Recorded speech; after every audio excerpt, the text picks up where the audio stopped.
The story is about 11-year-old Riley, who has grown up in the Midwest and moves to San Francisco. And of course, with that are changes, new house, new school, new friends. But Riley is actually the setting, because the actual story takes place inside her mind. And the main characters are her emotions: anger, sadness, fear, disgust, and of course, joy. And so those guys are really piloting Riley. They look at themselves as advisors or parents in a way. They're trying to drive her through every interaction in life, and they all have very passionate ideas of the right way to approach something. Fear generally involves running away or avoiding it. Anger generally wants to hit somebody. Joy just wants to embrace it and run in and try new things. And so it's really the tension and the fighting between all of those characters that makes for an interesting life. And I think they're kind of like the voices inside of our heads. We wanted to kind of try to capture what emotions feel like. You know, the shapes themselves represent certain things. You know, anger is like a brick. He's just a solid, you know, and then he, of course, starts on fire when he's pissed, which is what being angry feels like. You know, it feels like you have fire coursing through you. Fear is like a vein or a nerve, like a really kinked up, you know, nervous guy. And disgust we sort of modeled after broccoli sort of shape and color-wise. Sadness is a teardrop, an upside-down teardrop. And joy is just like an explosion, a star, you know, and she just has so much energy and vitality and no fear at all. She's just the one that makes us go and take chances and risks. Inside Out is a film that takes place inside the mind, which is a place that everybody has been to, but nobody's ever seen before. And it is possibly the largest set that we've ever built. It's a huge place.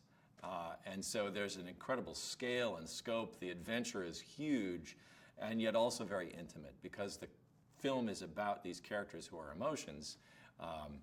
You know, the sort of crux of the story and the emotional punchline, if you will, is very intimate and small. So it has fun, it has adventure and scope, but it's also got a lot of heart to it. My daughter, she was about 11, her name is Ellie, and she did the voice of young Ellie in Up, if you remember that film at the very beginning, the spirited, spunky kid who, you know, is running around like a crazy person with hair out to there. And my daughter was actually kind of like that as a young kid, and she was getting older and more quiet and withdrawn. And I went through some really difficult times as a kid at about that age. And so I was kind of keeping an eye on her going, oh, I know what she's going through. And it was really that inspiration of thinking about like what's going on inside your head that led to the formation of this story.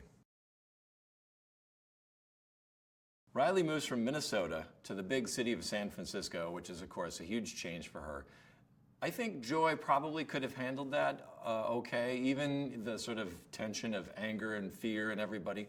But sadness starts acting up in ways that Joy hasn't dealt with before. Joy, out of all the emotions, sadness is the one she really doesn't get.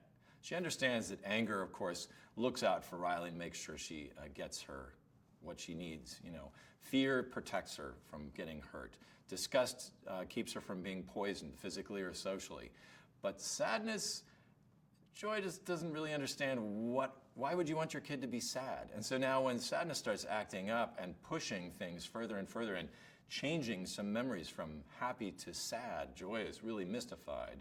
And so it was that struggle between those two that ends up with both of them being projected outside of headquarters and ending up in long-term memory, way far away from where they can do their job and make Riley happy. So now, with those two gone, along with the core memories, everything shuts down. Everything of who they understand their kid to be, the things that make Riley Riley, have now been shut down, and she is sort of moping through life, the way we all sort of feel when we're growing up.